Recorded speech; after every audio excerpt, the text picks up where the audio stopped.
आपने मिलाया और आपके समझ में आया साफ नहीं किए थे। मात्र 2 कलश बचे हैं जिनके भी भाव बने, कृपया शीघ्र करें। जिन्होंने कलश लिया वो एक कलश और भी ले सकते हैं। कई बार ये कहते हैं कि एक बच्चा हुआ बेटा हो गया तो अच्छा बेटा हो गया, जब ट्विंस हो जाते तो बेटे हो जाते तो कहते बस होने तो स्वागत होगा भगवान छप्पर पाड़ के देंगे।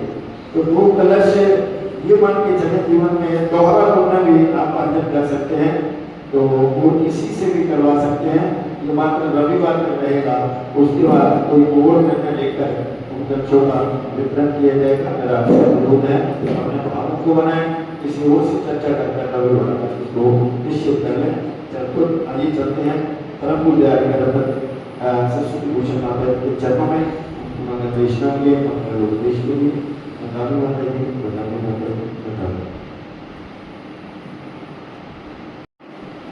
प्रभु का स्मरण करने के लिए सभी हाथ जोड़े हुए।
सरस्वती भूषण माता जी की नमस्कार शांति की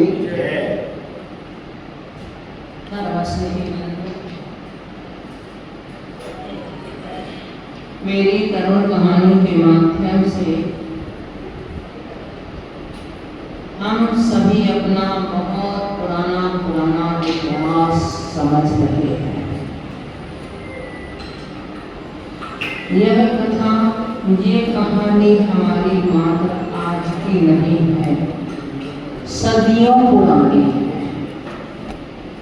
यह जीव इस संसार में आज से नहीं भटक रहा, किंतु पता नहीं कितना समय व्यतीत हो चुका, इसकी कोई गणना नहीं की जा सकती। कितने कल्पकाल व्यतीत हो गए। जिस तरह से सागर की बूंदों की गणना नहीं की जा सकती, उसी तरह से हमने कितने भव धारण कर लिए, कितना समय हमारा पूर्व का व्यतीत हो गया, उसका कोई वर्णन नहीं किया जा सकता। और जो समय व्यतीत हुआ है वो हमारा अतीत इतना कष्टप्रद रहा कि जिन कष्टों का वर्णन करने में कहते हैं कि गणधर प्रभु भी समर्थ नहीं है। इतनी असह्य वेदना हम लोगों ने झेली है और वह झेल झेल करके आज हम इस मनुष्य पर्याय में आए हुए हैं। हम उस कष्ट का एक बार छोटा सा हल्का सा अनुभव कर सकते हैं। मान लो कभी हमारे जीवन में ऐसी घटना घटी हो कि हम मौत के मुंह में से निकल आए। अब उस घटना से हम कितने भयभीत हो जाते हैं। अभी जैसे प्लेन दुर्घटना हुई थी, उसकी याद आते भी मन सिहर उठता है और जिनके साथ में घटी होगी वह तो उसका खैर उसमें स्मरण करने वाला तो एक ही व्यक्ति बचा, किंतु जिनके साथ में घटी होगी और उन परिवार के लोगों ने, जिन लोगों ने बड़े दर्दनाक सीन देखा भी होगा बाद का, वह भी उसको भूल नहीं पा रहे होंगे अभी तक। ना जाने कब तक उसको नहीं भूल पाएंगे। तो एक भाव में यदि कोई ऐसी दर्दनाक घटना घट जाती है हमारे साथ में, उसको हम कहते हैं भाई उसकी याद हमें मत दिलाओ। वो तो हम याद भी नहीं करना चाहते उन दिनों को, तो मान लो साक्षात हम मौत के मुंह में से निकल करके आ गए। जहां एक बार हम मौत के मुंह में से निकल के आ गए तो हमको याद रहता है, किंतु उस निरोध पर्याय में जहां एक श्वास में 18 बार जन्म मरण हमने किया होगा, वो यादें अब हमारे मानस पटल पर अवस्थित नहीं है। उसके बाद जो एक इंद्री, दो इंद्री, तीन इंद्री, चार इंद्री, असैनी पंचेंद्री पर्याय में भी हमने दुख झेले, उनका भी कोई हमें स्मरण नहीं है। क्योंकि नरकों में यह जीव जब रहता है उस समय वहां की मार को सह के, वहां की वेदना को सह के यह वहां भी प्रभु को याद करता है और प्रभु की याद करते हुए वह कहता है हे भगवान बस एक बार मनुष्य पर्याय दे दो। ऐसी गलती जो करके आए हुए हैं अब पुनः ऐसी गलती नहीं करूंगा। अब तो मैं मनुष्य पर्याय को पा करके अपना कल्याण करूंगा। जैसे कोई अपराधी जेल में जाए और उसके लिए जब दंड मिलता है, जब मार पड़ती है, तब वो कहता है अब नहीं करूंगा ऐसा, किंतु जब जेल से निकल आता है तो फिर वही क्रिया प्रारंभ हो जाती है। इसी तरह से हम सभी भी जिन दुखों को झेल करके आज यहाँ इस मनुष्य पर्याय तक आ पहुंचे हैं और इस मनुष्य पर्याय की चाय हमने स्वर्ग के सुख भोगते हुए भी की थी, नरकों के दुख भोगते हुए भी की थी, त्रियंत पर्याय में भी की होगी, तो फिर भी इस पर्याय में आकर के और हम पूर्व का तो भूल ही गए, किंतु वर्तमान में गुरु वाणी सुनने को मिल रही है, उत्तम कुल मिला हुआ है, बुद्धि विवेक हमें मिला हुआ है, उसके बाद भी हम क्या चिंतन कर रहे हैं? क्या हम अपनी दृष्टि को मोड़ पा रहे हैं? क्या हम अपने आप को उन जिन जिन क्रियाओं को करके हमने ये दुर्गतियों में जाकर के कष्ट झेले हैं, क्या उन कष्टों से हम मुक्त होना चाहते हैं? हम कहते हैं हम मुक्त होना चाहते हैं, परंतु क्या जो क्रियाएं जिनके माध्यम से वह कष्ट मिलते हैं उन क्रियाओं को छोड़ना चाहते हैं? तो कहते दो ही काम नहीं होए सयाने, दो मुख बंधी चले न पंथा और दो मुख सुई सिले न कंथा। दो ही काम नहीं होए सयाने विषय होर मोक्ष पयाने। हम सोचें कि हम वैसी ही विपरीत क्रियाएं करते रहें और हम इस संसार से छूट जाएं, तो आचार्य कहते हैं ये तो उसी तरह से मुश्किल होगा जिस तरह से एक पंथी दो रास्तों पर चलना एक साथ। भाई एक बार में एक ही रास्ते पर चल सकता है। एक सुई यदि वस्त्र के लिए सिलती है तो वह एक साइड से ही सिल सकती है, दोनों साइड नहीं सिल सकती। तो इस तरह से हमारे लिए यदि कहीं बचना होगा तो एक रास्ते को छोड़ना होगा, तब कहीं हम दूसरी तरफ अपना मुख कर पाएंगे और तभी हम उस पर बढ़ पाएंगे। अब हम आगे बढ़ते हैं तो हम देखेंगे कि असहनीय पर्यावरण तक तो चलो मन में होता है और कष्ट इस तरह के होते हैं कि वहां हम अपना प्रतिकार भी नहीं कर सकते अपने कष्ट का। यदि कोई हमें कष्ट देता है तो उस कष्ट का हम प्रतिकार भी नहीं कर सकते, अपनी रक्षा भी नहीं कर सकते, अपना बचाव भी नहीं कर सकते। इसमें एक जीव तो बिल्कुल उनके कर्म फल चेतना ही होती है, वह कर्मों का फल भोग सकते हैं किंतु अपने उस कर्म से बच नहीं सकते और ना कोई उनके लिए यदि कष्ट देने आ रहा है तो उससे अपना बचाव कर सकते हैं। आप अग्नि में जल डाल रहे हैं, अग्नि क्या बचाव करेंगे अपना? आप पृथ्वी को खुदाई कर रहे हैं, पृथ्वी क्या अपना बचाव करेगी? पृथ्वी पे अग्नि जला रहे हैं, सब कुछ जो भी काम है वो कर रहे हैं, उनको कष्ट दे रहे हैं, उन जीवों के लिए वो अपना बचाव करने की सामर्थ्य में नहीं है। हाँ, दो इंद्रिय आदि जीवों से कुछ उनमें ऐसी सामर्थ्य होती है कि वो अपना बदला ले लेते हैं। अगर जरा सा भी टच हो जाए तो मैडम कुछ भी होता है जिसके कारण से वो वहीं आपके लिए कहीं ना कहीं कोई कष्ट पहुंचा सकते हैं।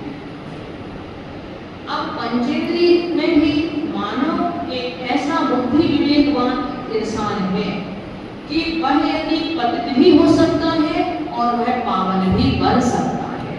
पतित हो जाए तो साथ में नरक तक भी जा सकता है और पावन बन जाए तो परमात्मा भी बन सकता है, सिद्ध शिला पर भी जा सकता है।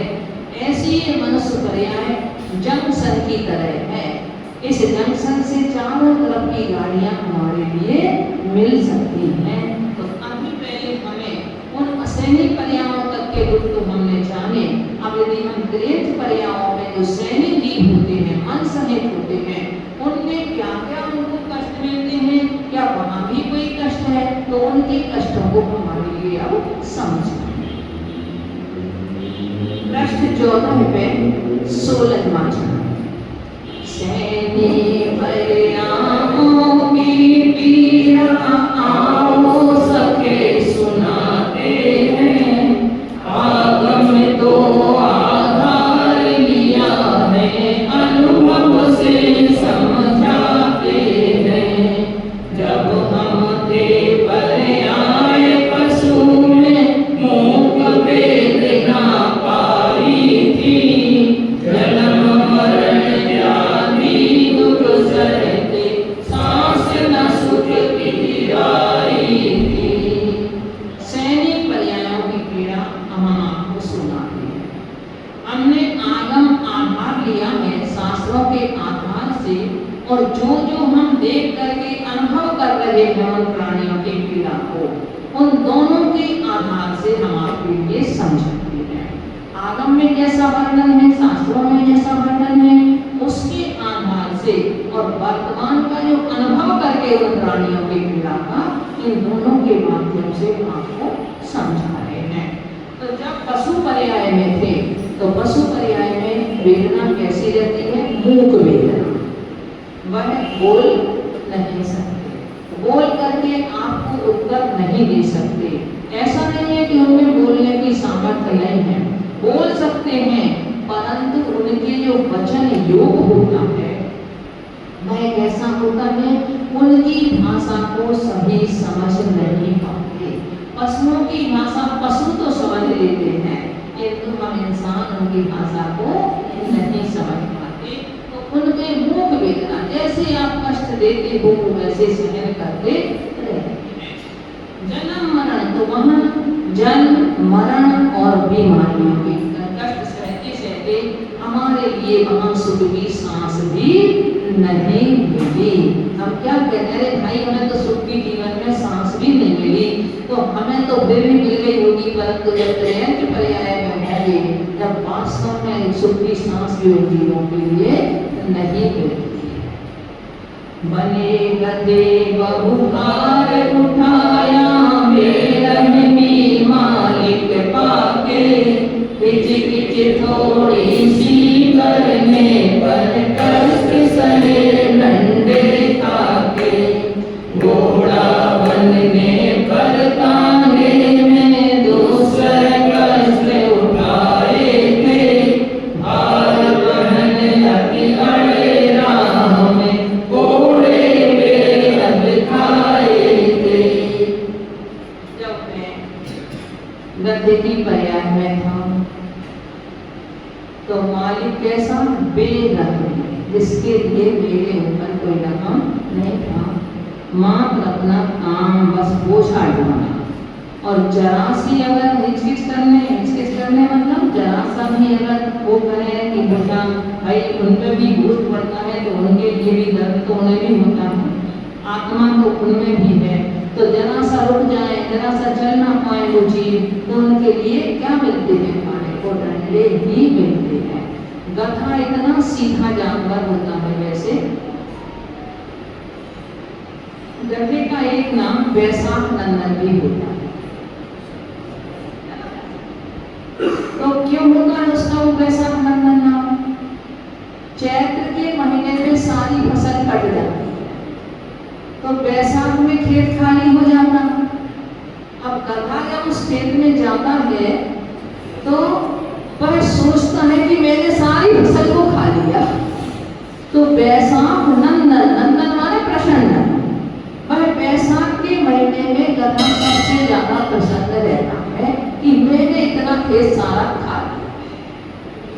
इतना सीधा जानवर गधा होता है, पर उसके बाद भी उसके लिए वह मालिक कैसा, यदि बेरहमी मालिक मिलता है तो वह उसके लिए कष्ट ही कष्ट देता है।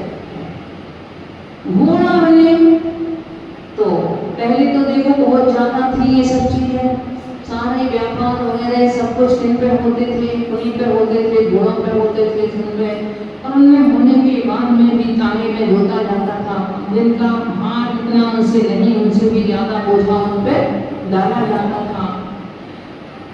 एक महिला थी लुधियाना में अपने जैन समाज से, उनका घर तो यही दिल्ली में है, तो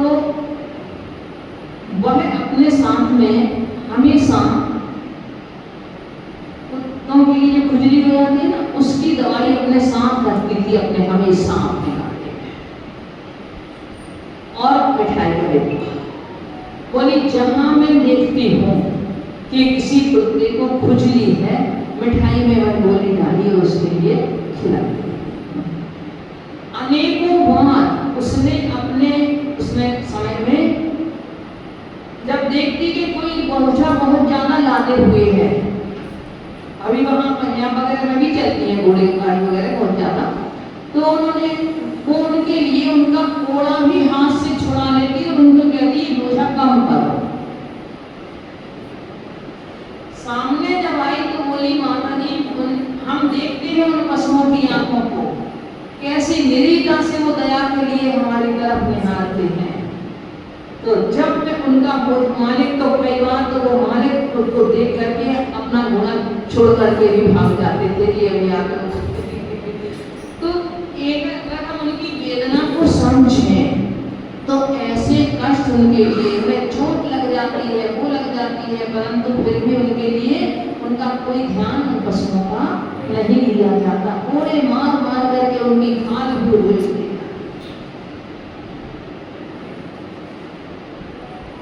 मैं ऊंट बैल भैंसा बन करके बलियों का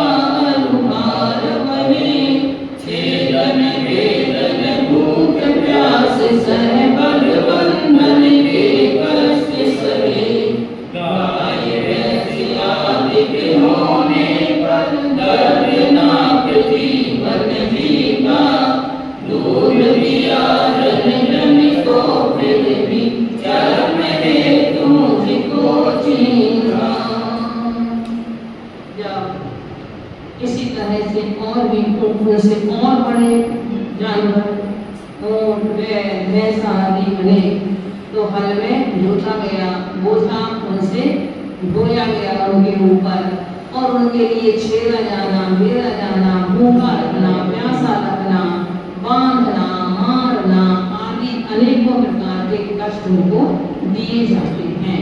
आज मान लो उस तरह की कष्ट दी, क्योंकि उस तरह की क्रियाएं कम हो गई, गाड़ियां में ज्यादा का काम ज्यादा हो गया, किंतु उनके और दूसरे प्रकार के कष्ट उनको दिए जाते हैं। कहीं और भी प्रकार के कष्ट उनको दिए जाते हैं इतने हैं, तो कहीं मछलियां बनाने के लिए उनका काम किया जा रहा है, कहीं उनके लिए उनका मांस निकाल करके उनको बेचा जा रहा है, कहीं कुछ हो रहा है, कहीं कुछ हो रहा है। कष्ट तो आखिर उनके कम नहीं। गाय भैंस आदि बना तो वहां तो गाय तो क्या देती है, इंसान को सबके लिए दूध पिलाती है, परंतु इंसान ने क्या किया, उसके लिए पानी पिलाने के बाद भी और उसने हमें दूध दिया और हमने लेकर के उनके मांस को भी चमड़े तो मजबूत ही था, उस चमड़े को प्राप्त करने के लिए उसके चमड़े को भी भाई आप लोगों को देखो हमसे भी ज्यादा जानकारी होगी इस मामले में। पूरा का पूरा चमड़ा गरम गरम उबलते हुए जल के नीचे उनके लिए खड़ा कर दिया जाता है। जब वो उनका चमड़ा फूट जाता है तो उनके लिए ऐसे पेड़ लिया जाता है। कैसा कष्ट से, मतलब नरकों से भी ज्यादा वेदना उनके लिए दी जाती होगी। यहाँ नरकों में तो वैक्रियक शरीर है और वो क्षेत्रजन वेदना है, किंतु यहाँ तो इस औदारिक शरीर में भी और इस तरह के कष्ट जब दिए जाते होंगे उन इंसानों के लिए क्या होता है। बद से हुआ जब पीट पीट कर तन से खाले उधेड़ी थी, हाथ में बटुआ पैर में जूता कमर में बैंड लपेटी थी, कोमल चर में लोल पी मानव निर्भम कोमल बाते थे, बंधन में पड़हू कर रहे थे, प्रतिक्षण ही तरसाते थे। वत्स बछड़ा हुआ,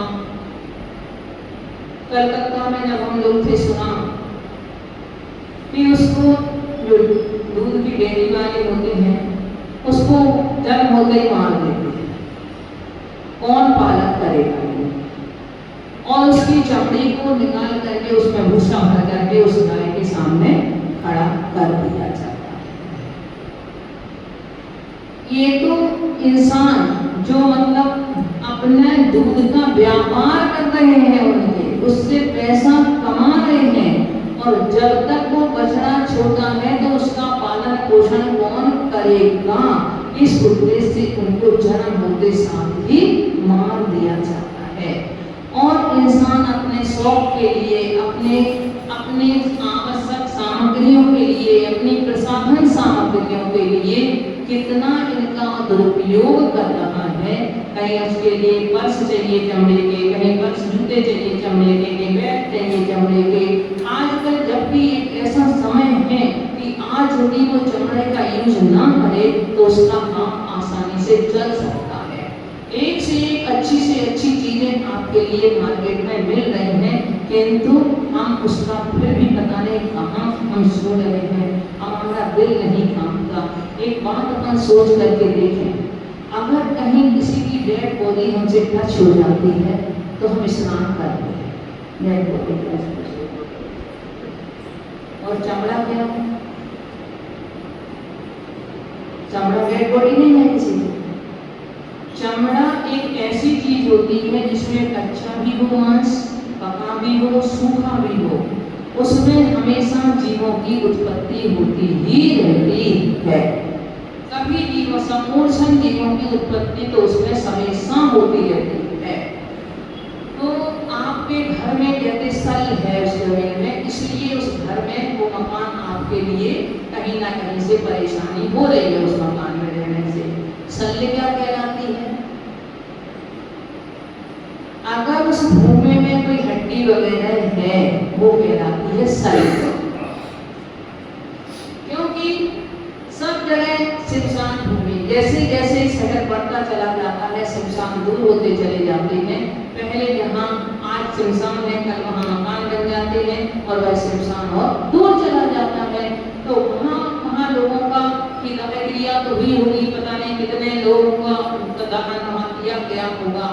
तो वहाँ उनकी हड्डियां अगर रह जाती हैं और उसी स्थान पर यदि भूमि का शोधन नहीं किया जाए तो भूमि के शोधन किए बिना उस पर मकान बना दिया जाता है। तो कहते हैं कि वैसल आपके घर है जमीन में, इसलिए वो मकान आपके लिए सूट नहीं करता। उसमें अनेकों प्रकार की बाधाएं, क्योंकि जिस आत्मा की वह शरीर की ओर हड्डी है, हो सकता है कि वो व्यंतर आदि पर्यायों में हो, उसकी वहां दहन क्रिया हुई तो व्यंतर आदि पर्याय में उसको स्मरण तो आ ही जाता है। अब विज्ञान तो उनके लिए होता ही होता है, तो वो आपके लिए चैन से रहने नहीं देगा अगर उस शल्य का शोधन आपने नहीं कराया तो जब एक हड्डी कहीं यदि मान लो उस जमीन में है और उसके ऊपर तो कितना मसाला डल गया, सब कुछ हो गया, पर उसके बाद भी वो अपना असर दिखा रही है और आप साक्षात उसको अपनी कहीं कमर में लेकर के, कहीं हाथ में बटुकर से लेके, कहीं आप पैरों में जूते पहन के चल रहे हैं, तो आप कैसे क्या पवित्र हो सकते हैं? एक हमें स्वयं के लिए सोचने की बात है। कोई कैसे वो चमड़ा निकाला गया होगा, कितना उनके लिए उस जीवों को कष्ट हुआ होगा। और आप तो पहले तो मृत जीवों का ही निकाला जाता था, आप तो जीवित जीवों को निकाला जा रहा है। जरा सी छीन जाती है उन्हें, किसी से डर लगता है, अरे छिल गए, दवाई लगाना है, ये करना है, वो करना है, जरा सा कट लग जाता है अगर और उन जीवों की याद करें हम उस समय। वैसे तो मुझे लगता है कि यहाँ बैठों में कोई भी चमड़े का यूज नहीं करता होगा, जितने लोग यहाँ बैठे। अगर किसी का त्याग नहीं है, पर जब तक उसका पुण्य नहीं लगेगा कि हम चमड़े की वस्तुओं को पहनने का तो उसके प्रयोग का हमारा त्याग है। अगर त्याग नहीं है तो वैसे ही हो जाएगा कि बच्चे ने नाम नहीं लिखाया और एडमिशन लेने जाएगा तो उसके लिए परीक्षा फल नहीं मिलेगा। इसी तरह से हमारे लिए भी हमारा त्याग नहीं है तो हमें उस चीज का फल नहीं मिलेगा। भले आप जीवन भर ना पहनो, किंतु आप फल से करेंगे। तो हमें उस चीज का बिल्कुल ही हमें इन चीजों का त्याग कर देना चाहिए। तो जब मत सुना तो बैठना बना तो पीट पीट कर मेरे तन से खाल मेरी निकाल दी गई और अपने शौक श्रृंगारों के लिए मैं बटुआ में यूका में कुछ और कोमल चल पीवा जिनके लिए कहते लेदर है ना, वो कहता है ना क्रूम लेदर, उसमें है कौन सा क्राफ्ट, तो वो भी नवजात शिशुओं से बनता है, वो नवजात बच्चों से गाजरों से बनता है, क्योंकि उनकी चमड़ी इतनी ज्यादा मुलायम होती है। तो कोमल जिनको कोमल चमड़े का लोलुभिमान है वो तो हमें लेकर ही मनवाते रहते हैं, किंतु हम बंधन में पड़े, हम उनका उस समय प्रतिकार नहीं कर सकते, तो हम प्रति क्षण किंतु हमारे लिए इस तरह से कष्ट ही देते। मेघा बकरा हुआ कभी अभी समुद्र पहुँच चला, मैं करे रक्षा चाही फिर भी ना बच पाया था। धर्म नाम पर तूने भाव से मेरी बलि चढ़ाई थी, यज्ञों में भी होम कर कितनी कड़ी तबाही। एक हाल मेढ़ा हुआ, बकरा हुआ, उन पर भी बधे कथा शिकारी कहो, बधे कथा कसाई कहो, जिनके लिए वो उनने मेरे ऊपर क्या किया, खंजर। भोपाल में जब हम लोग थे चातुर्मास में, हम लोगों ने बताया 2 दिन पहले से वो रोने लगते हैं, रोने की आवाजें उनकी आने लगती हैं, क्योंकि वहां तो यहाँ मुसलमान का घर, यहाँ जैन का घर इस तरह से पुराने भोपाल में तो इस तरह से बना हुआ है, बिल्कुल पास में, मतलब घर है आसपास में। तो उनके 2 दिन पहले से उन्हें लगता है, भले उनकी 2 दिन अयासी करने लगते हैं वो लोग, परंतु 2 दिन पहले से वो रोने लगते हैं। एक बार तो आपने देखा होगा कि उनके खुद के बच्चे, जिनने उन बच्चों को पाला था जानवरों के, वो पकड़ पकड़ के कह रहे हैं पापा इनके लिए मत मारो, इनको मत मारो। तो और वो भी धर्म के नाम पर। वो बेचारे क्या अकेले में बस अकेले वो कर सकते हैं, इंसान के आगे उनका बस नहीं चलता। तो फिर भी रक्षा करना चाहिए, मैंने अपने उनकी रक्षा की भीख मांगी, रक्षा के लिए चिल्लाया, परंतु फिर भी मेरे ऊपर कोई रक्षा करने वाला नहीं था।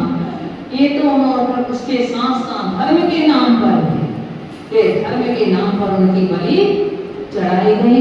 यज्ञों में भी उनके लिए होम होम करके जीवित उनके लिए फेंक दिया गया, और ये दिखाया जाता है कि जो यज्ञों में बलि दे दी जाएगी उनके लिए स्वर्ग मिलेगा।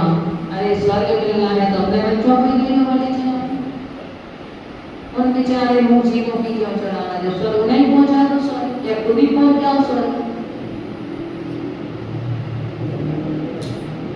सुपर ऊपर पर्यायों में दर दर डंडे खाए थे, जीवन भर रहे तड़पते टुकड़े तक नहीं पाए थे।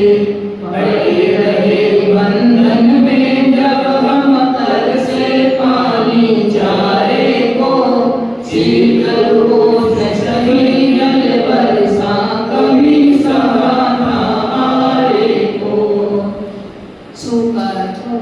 आगे। ये तो जीव ऐसे घूमने वाले हैं जो लावारिस हैं, किसको पाल जिनको किसी ने पाला नहीं है, उनके लिए तो जीवन भर डंडे ही मिलते हैं।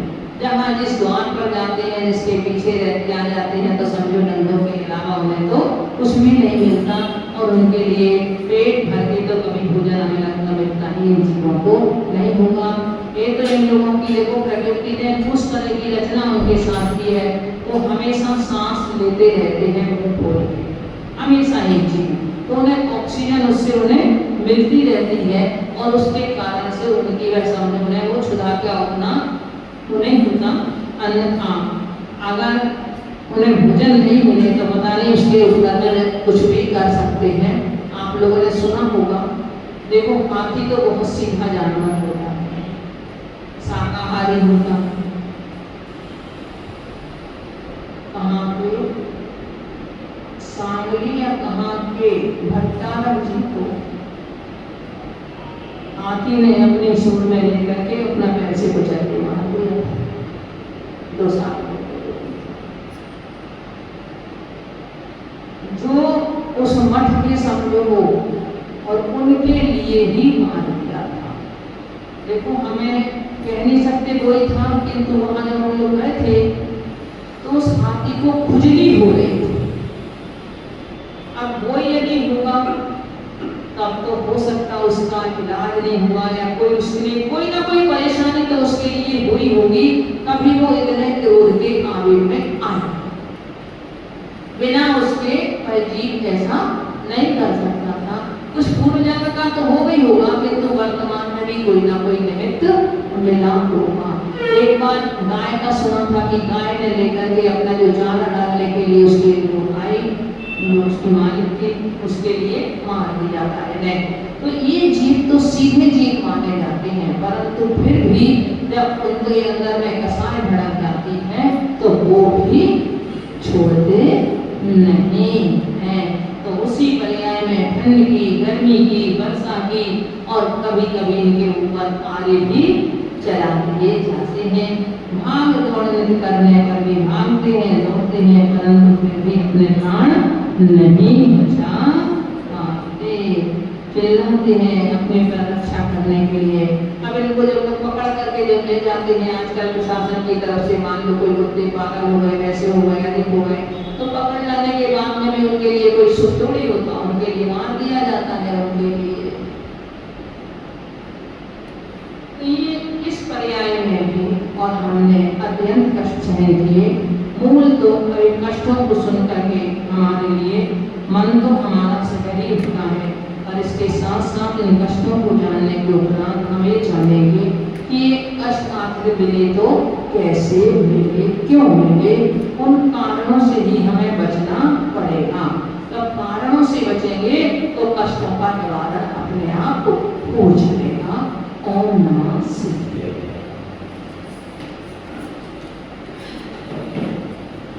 बोले परंतु डॉक्टर सरस्वती भूषण माता जी की